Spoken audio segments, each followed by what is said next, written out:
Conexão Poder, eu entrevisto o presidente da Coprosoja, Fernando Cadori. Seja muito bem-vindo aqui ao Conexão Poder. Muito obrigado, Ana, pela oportunidade de estar aqui e falar um pouquinho da nossa cooperativa. Estamos à disposição.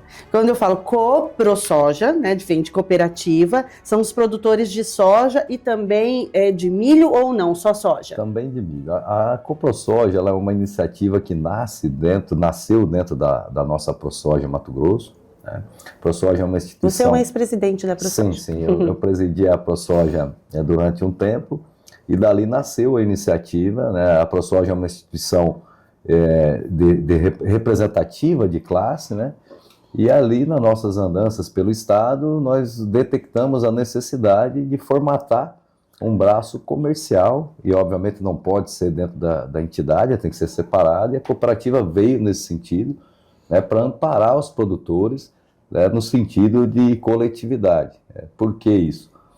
O Mato Grosso, apesar de ser um estado jovem, já começa a passar pela transição geracional, principalmente de divisão de áreas, né? Embora tenha um estigma, produtor mato-grossense é um mega produtor, isso não é verdade, né? A grande maioria dos produtores no nosso estado, de soja e de milho, são produtores considerados pequenos, né? 50% até 500 hectares, 80% até 3 mil, e nós não passamos nem pela a primeira divisão geracional, que é a reforma agrária familiar, vamos dizer assim, movimento que trouxe a migração do sul para o Mato Grosso, né? Justamente a divisão, o crescimento das famílias, não coube mais aquelas famílias lá, e o Mato Grosso foi povoado pela parte agrícola, né? Melhor assim dizendo, onde nasceram as cidades do campo, aí, Primaveras, Sorrisos, Nova Mutum e Lucas, alguns exemplos. E no outro lado do nosso estado, nós temos grandes conglomerados, que apesar de ser a minoria, por ter tamanho e envergadura, tem um poder de compra muito grande. Todo esse movimento acaba deixando um produtor pequeno, o produtor normal, sem competitividade mediante esse volume de compra. Fragilizado diante do tamanho de força econômica dos grandes. Exatamente. Esse movimento é muito específico do estado de Mato Grosso, né? Tem essa nuance de grupos gigantescos, que não é demérito de forma alguma, porém é óbvio que se você tem uma escala grande, você vai ter um acesso melhor a condições, a preços, e aí nesse sentido nós decidimos iniciar um projeto que ele consiste no quê? Na união de produtores de todo o nosso estado, associados da nossa entidade, e essa união formar a coletividade para que na compra coletiva o benefício fique para o produtor na sua propriedade. Esse movimento começou há 2 anos atrás, né, em 2023, quando estávamos ainda presidindo a ProSoja, iniciamos com 80 produtores, hoje já somos mais de 1.300 em todo o estado, em 70 municípios, e atingimos um número de 2,5 milhões de hectares. Você veja que a União, apesar de ser jovem, hoje a Coprosoja, sem sombra de dúvidas, tem a possibilidade, são dos maiores players originadores, e o legal de tudo isso é que na pessoa física de cada um. Então, para nós, o produtor, ele não tem, o CPF dele não importa se ele planta 100 hectares ou 50 mil hectares, ele vai ter a mesma condição, a mesma oportunidade. Isso nivela o jogo, que é o nosso slogan, inclusive. E tem a mesma força na palavra, né? Ele é tal qual o outro. Nós estávamos tendo uma discrepância muito grande, principalmente na questão de máquinas agrícolas. Na pandemia, isso aflorou, né? Todos nós, independente da área de atuação, experimentamos uma alta generalizada dos custos na pandemia, né? E na agricultura não foi diferente, né? Máquinas dobraram de preço, os insumos dobraram, e nós percebemos que essa diferença ficou estagnada quando tinha volume. Então, o preço praticado para um grande volume era 40% menor que no varejo. Como que um produtor que está pagando 30%, 40% a mais vai competir no mercado? Será que a futura geração, e eu me incluo nisso, será que meu filho vai conseguir competir pagando 20%, 30% a mais que uma operação que é grande ali? Né? Então, está errado os grandes conglomerados originários mais baratos? Não. De repente, a falha foi de nós, produtores, não termos nos organizado antes, e esse é o espírito, é a união, trazer a competitividade, assim a gente tem avançado. né? E graças a Deus temos trazido muitos frutos para os produtores associados. E, Fernando, já temos, assim, resultados concretos de Temos. negociações que deram muito certo e são referências? Temos, veja que num período curto, né? Então você imagina que da formatação para a inserção dos produtores dentro da cooperativa, isso leva um tempo. Nós modelamos um negócio, isso é inédito, não existe nem uma cooperativa desse formato no país, então nós precisamos formatar tudo do zero, né? Isso é um desafio, né? Como não existe, você não tem como copiar ou moldar, então a gente vai aprendendo com os erros. Em meados do ano passado, começamos a rodar ainda com 80 produtores, isso em maio. Quando chegamos à 20ª cidade, nós chegamos a 1.000 produtores, aí sim nós fomos ao mercado, escolhemos coletadeiras para fazer o primeiro negócio, é um equipamento de alto valor agregado.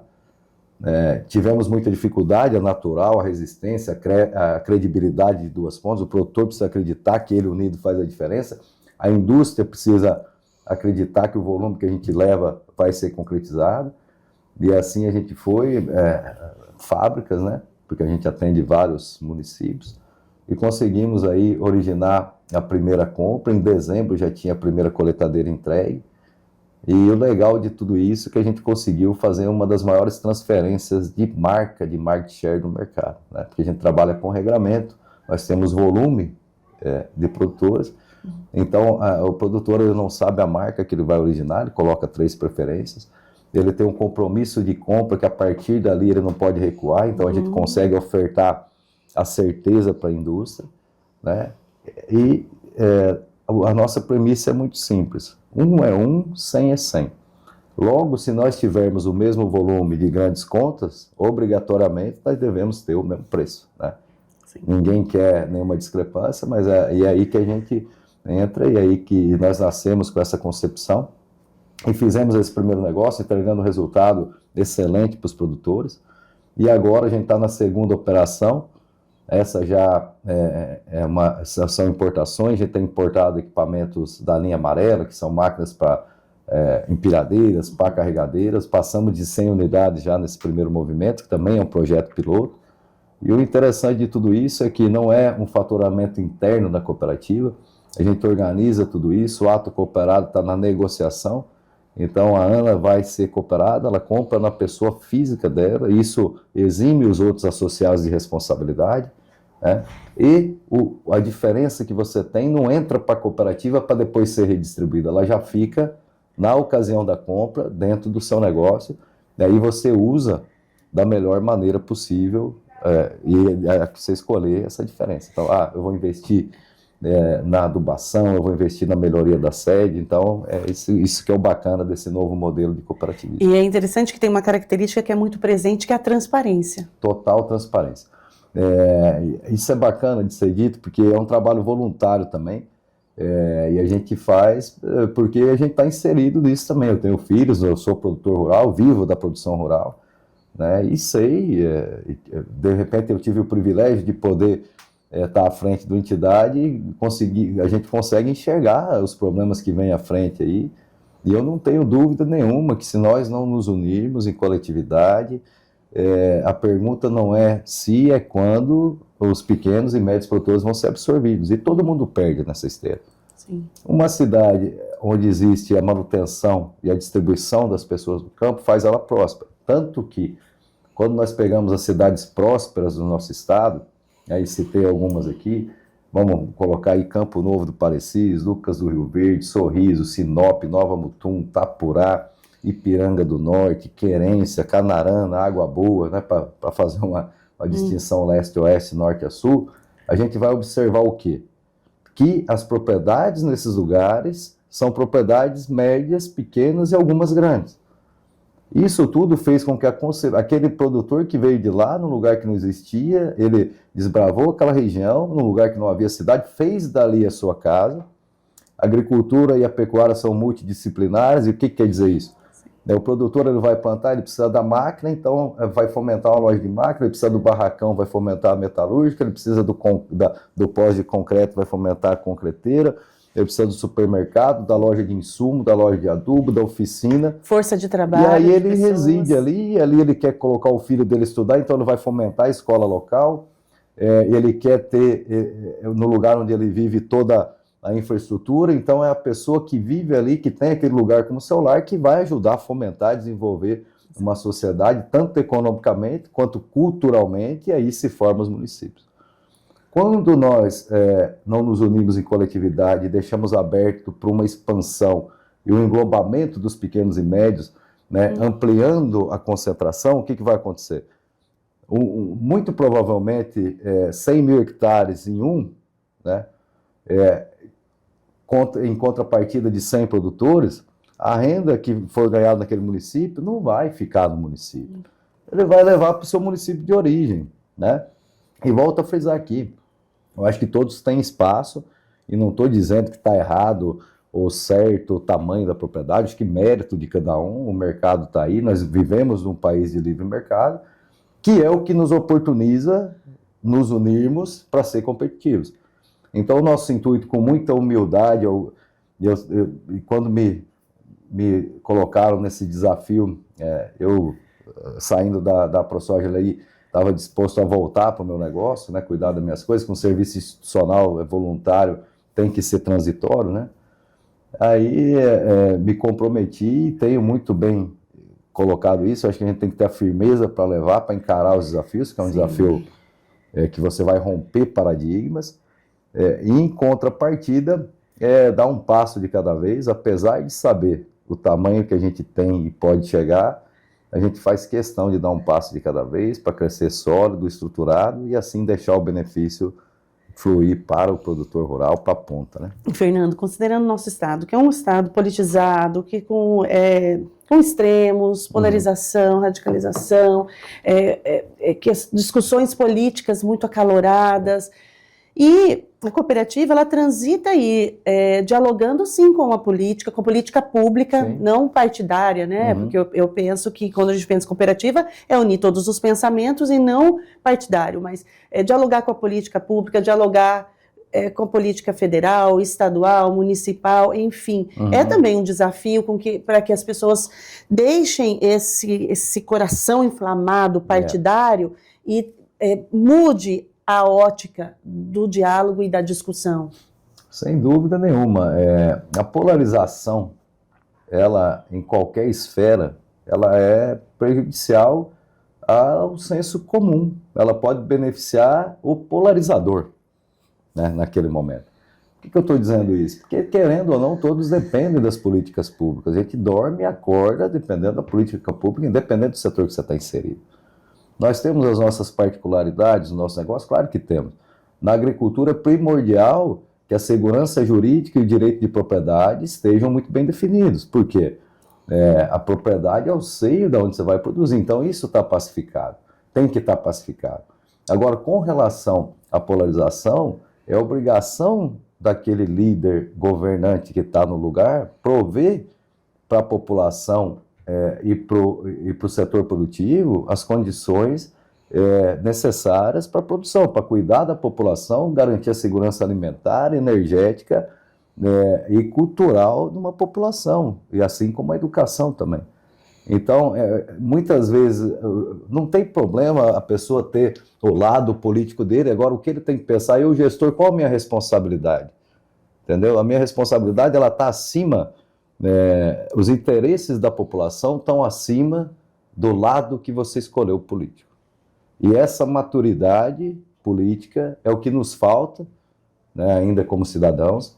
Eu acho que quando o interesse coletivo for colocado em xeque e aquele líder, seja ele qual for, que não compactuar com os interesses coletivos, independente de que lado ele esteja, ele não pode estar ali.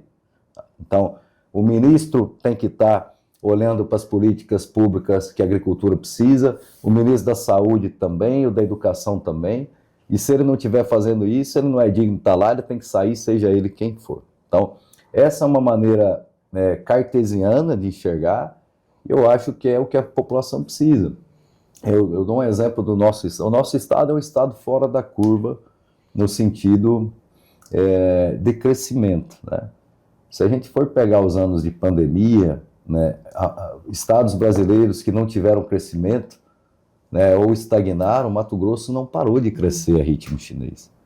Então percebam que um estado que cresce a ritmo chinês em termos de arrecadação, de 5 a 10% ao ano, todos os anos, ininterruptamente. Pela natureza da matéria-prima? Pela natureza da nossa constituição de produção. Claro que a gente precisa ampliar tudo isso, nós precisamos de turismo, precisamos de comércio, precisamos de várias coisas para não ficar dependente de um único setor. Isso é ruim, né? Amanhã a agricultura, a pecuária está ruim, e aí? Né? Mas aonde eu quero chegar é que o gestor público que está ali, já que a gente está falando de política, ele tem que transformar a arrecadação chinesa em crescimento chinês, usando a China como em infraestrutura chinesa, né, em cuidados com a segurança alimentar e energética, como a China é. Isso está aliado a isso, transporte público, saúde pública, infraestrutura urbana e rural, segurança pública, né? Então eu acho que essas nuances só vão ser conduzidas para o interesse comum quando nossos governantes tiverem esse senso que o bem comum está acima da minha posição política, né? Fernando, pela sua experiência e diálogo com os produtores, né, do estado todo, a gente já percebe a força da cooperativa. Qual a sua avaliação do Ministério da Agricultura, considerando que nós temos um ministro que é daqui, de Mato Grosso, e tem estado muito, né, em eventos aqui, fazendo compromissos, fazendo entregas? Esses compromissos têm sido cumpridos? Olha, como eu falei, eu volto aí, eu acho que o compromisso do ministro da Agricultura, do ministro que seja, é com o setor, né? E contanto que entregue as políticas que têm que ser entregues, eu acho que está fazendo o trabalho a ser feito. O que nós temos visto, e aí eu falo na prática, é que está faltando muitas políticas públicas de interesse do setor produtivo. O armazenamento no nosso estado é uma coisa incipiente. Desde quando eu presidi a entidade, hoje nós temos nosso presidente Lucas, que também está nessa batalha, a federação, todos estão. Pense que nós não temos onde guardar metade do que a gente produz. Sim, o secretário César Miranda disse isso aqui na sua cadeira. Eu tive com o secretário em alguns eventos, quando presidi a entidade, a gente sempre bateu nessa tecla, e isso passa pela política pública. Eu gosto de usar um exemplo, que produzir alimento sem o armazém é a mesma coisa que você vender picolé sem freezer. O que você produz no dia, ou você vende antes de descongelar, ou você perdeu. A FAO recomenda que uma nação produtora de alimento tenha 1,3 vezes a sua capacidade de armazenar o que produz. Nós temos a metade. Nossa, aquém. E se um dia, por conta de uma guerra comercial ou por qualquer motivo, o nosso maior comprador parar de comprar, seja por motivos financeiros, seja por uma obstrução portuária, o que nós vamos fazer com o produto, né? O Mato Grosso ainda, a maior parte da economia é agropecuária. Eu acredito que tem que mudar, sim, essa matriz de rendimento, mas hoje é um dos gargalos. E aí, voltando à análise, e a minha análise é extremamente técnica, eu sempre olho por esse lado, não teve nenhuma ação dos últimos governos, né, focada no armazenamento. A gente continua do mesmo jeito. As taxas de juro para a agricultura, e aí, como a gente sabe que fala com a sociedade urbana, eu gosto sempre de tentar explicar para quem está ouvindo, tentar entender o contexto. A agricultura, ela é diferente de qualquer outra matriz econômica, porque a gente é tomador de custo. E o que quer dizer isso, Cadore? O agricultor, ele não sabe se vai colher, porque ele depende do tempo, e não sabe a quanto ele vai vender, porque quem põe o preço na mercadoria é o mercado global, né? Ele sabe quanto ele vai gastar, a máquina, o insumo e tudo mais, e às vezes ele não sabe se vai ter. E por que eu estou dizendo isso? Porque ao redor do mundo, né, como o preço é padronizado, todos, invariavelmente, os países que são nossos concorrentes têm subsídios diretos governamentais. O produtor brasileiro não tem isso, nem é isso que ele está buscando. Por exemplo, um agricultor francês, ele recebe 1.000 euros por hectare por ano do governo, produzindo ou não. Porque o governo entende que a segurança alimentar é importante e o produtor precisa estar firme. Nenhum agricultor não está pedindo nada disso. Isso sem contar que nós não temos infraestrutura, não temos armazenamento, estamos a 1.600 quilômetros dos portos. É desafiadora. Então, o mínimo que tem que ser olhado é a questão das necessidades da produção agrícola, garantindo que o custo de produção seja equalizado com os competidores mundo afora. Aí a gente pode adentrar um pouco mais o raciocínio. Mas está aí, o que eu tenho a ver com isso? Cidadão, não sou agricultor, não sou nada. Tem tudo a ver. Se o custo de produção é alto, seja e aí eu vou devagar um pouco mais, vou além da produção de soja e milho, né? Que está ligado à proteína vegetal, animal e tudo mais. Mas o produtor de frango, de ovo, de carne, de queijo, de alface... O prato da mesa, né, do brasileiro. Se ele tiver um custo de produção alto, em função da instabilidade dos planos governamentais, ou seja lá o que for, a ponta, na hora, vai pagar o preço. Quem paga é a dona de casa, que está lá, que vai no mercado, vai pagar o arroz mais caro, é aquele cidadão que está ali, que o custo da alimentação vai pesar no final, e nós temos o privilégio de viver num país que produz, que é autossuficiente e exporta comida. Não era assim há 50 anos atrás. Então, para voltar à essência da pergunta, eu acho que falta muito. Não estou dizendo aqui que é falta de vontade nem nada, mas a agricultura e a pecuária mato-grossense brasileira não tem sido olhada da maneira que deveria ser pelas instituições governamentais. Isso não é de hoje.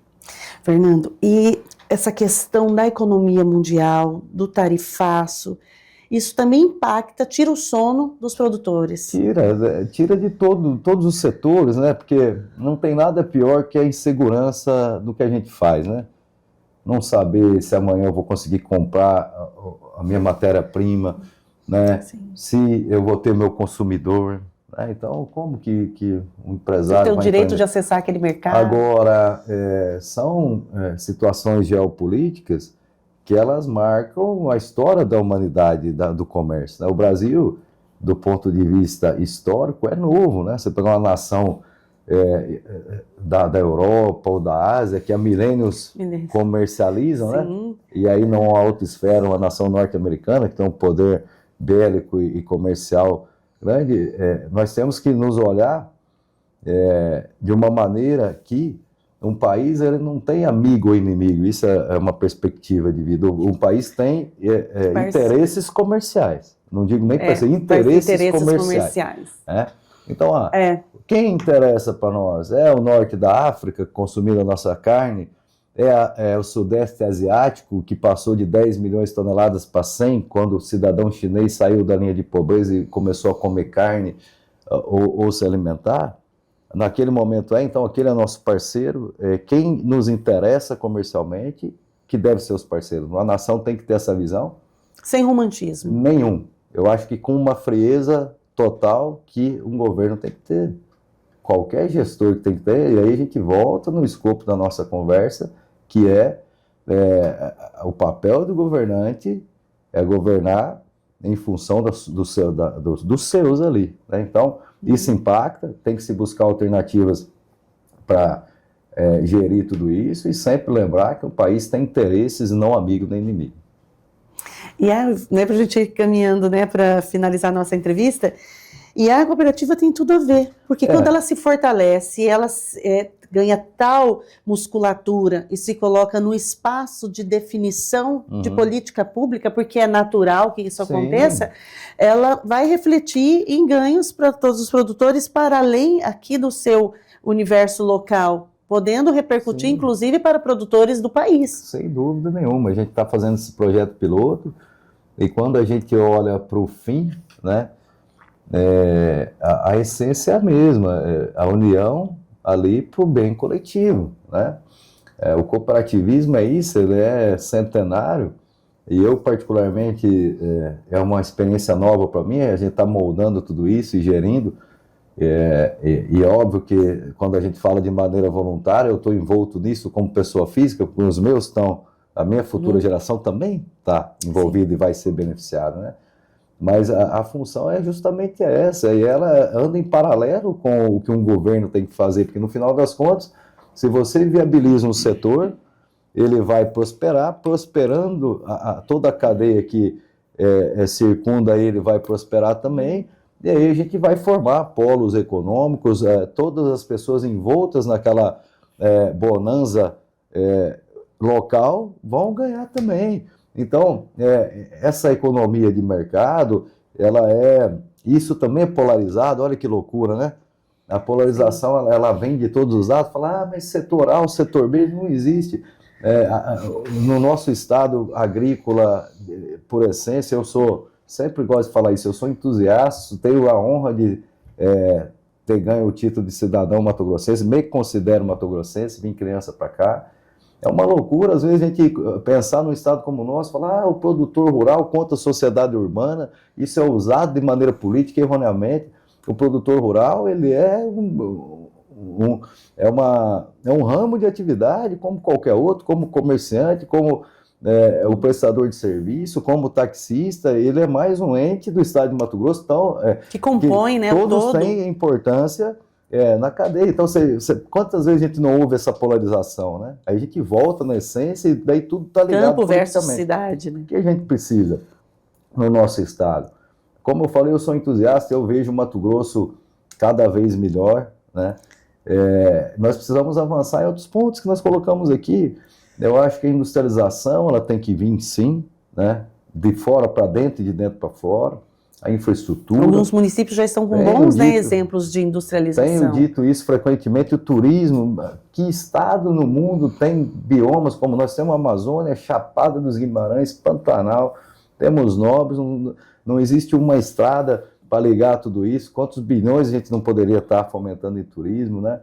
A gente vê os esforços governamentais, acho que o governo tem olhado para isso, tem as questões ambientais, são a trava no nosso país absurda, né? As zonas de livre comércio, você disse que o secretário César esteve aqui, acho que o Estado tem visto isso, né? Eu acho importantíssimo. Imagine que o cidadão... A preocupação dele sobre a armazenagem, ele deixou bem claro aqui na entrevista. E é uma preocupação que deve ser de todos nós.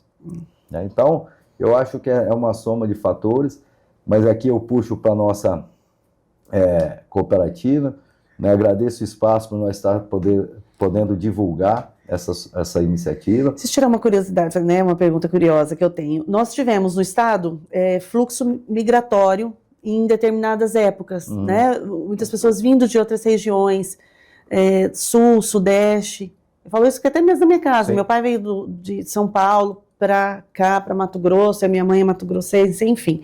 A gente ainda tem, Fernando, esse fluxo intenso de pessoas vindo de outras regiões para o campo, para investir na produção rural, pecuária, vindo de outros estados, ou hoje o movimento é mais na troca de geração, na vinda da geração que já está ali inserida? Tem, está acontecendo, talvez a gente não enxergue, porque esse movimento está nas fronteiras agrícolas novas, né? Antes de começarmos aqui, nós falávamos... Quando você diz fronteira agrícola nova... Por exemplo, o Mato Grosso hoje tem 12 milhões e alguma coisa de hectares plantando de soja. Se a gente pegar 3 ou 4 milhões de hectares, datam de 5 a 6 anos atrás. Onde que estão essas áreas? Nós falávamos agora há pouco Juara, que era só pecuária, Porto dos Gaúchos, o Vale do Arinos, passa a ser municípios produtores com dupla aptidão. Sim. E nesse movimento, você pode ver que está tendo migração, está tendo pecuarista que passa a ser produtor. Se você for fazer um raio-x lá, ou em Paranatinga, ou em Confresa, que são as regiões que estão expandindo, é interessantíssimo como tem um movimento migratório. Sabe o que é o legal de tudo isso? O Mato Grosso, da mesma forma que oportunizou que muitos de nós migrássemos lá, como eu disse aqui, com 5 anos de idade, e até hoje ele dá condições para pessoas que querem virar agricultores, que querem trabalhar com uma nova atividade. Então isso é interessantíssimo, e respondo sua pergunta dizendo que sim, há tanto na agricultura quanto nos serviços, e o Estado tem uma carência gigantesca de profissionais, né, em todos os setores. A grande questão é que quem vive no ambiente urbano, né, tem um preconceito já, né? Você pegar um jovem paulista lá e falar para ele que ele vai ter uma oportunidade no Mato Grosso, muito provavelmente ele vai recusar, né? Por não conhecer, por ter achar que só tem onça e tudo mais. Jacaré atravessa a rua, mas ainda atravessa. Ainda Que atravessa. Cuiabá. E que bom, né? Que bom, né? Que a gente consegue manter a nossa natureza, o equilíbrio que a gente tem dos nossos biomas, né? Que a gente consegue aí ter esse convívio, né? Do que é tão importante, que é a natureza, o meio ambiente, mas também com a produção, o desenvolvimento econômico. Deixar a câmera aberta para você ponderar algo que eu não lhe perguntei que seja importante. Eu agradecer demais a sua presença aqui, porque é sempre muito bom trazer essas informações, porque aquele produtor que está nos assistindo em municípios que não ainda fazem, né? Acho que 70 municípios você disse, né? Ainda temos aí mais alguns para que sejam inseridos, mas eu acredito que os que mais têm essa potencialidade de produção já fazem parte, né, da cooperativa. É bem distinto, né? E a gente não tem crivo de município. É inscrição estadual, a gente olha o produtor de maneira igualitária. Não importa onde ele esteja. Não importa, até porque os problemas vão ser o mesmo, muda o endereço, né? Igual a família da gente, né? Então, agradeço a oportunidade. Para nós é muito importante sempre ter o espaço para poder contar a nossa história, para poder convocar os amigos produtores que ainda não são associados. Fica o convite, venha ser associado da cooperativa, ela é sua e ela nasceu para nivelar o jogo, para fazer com que coletivamente tenhamos condições que nos permitam nos mantermos no campo e garantir aí a sobrevivência de nós produtores ao longo do tempo. Muito obrigada, Fernando Cadori, meu entrevistado de hoje no Conexão Poder. Até a próxima.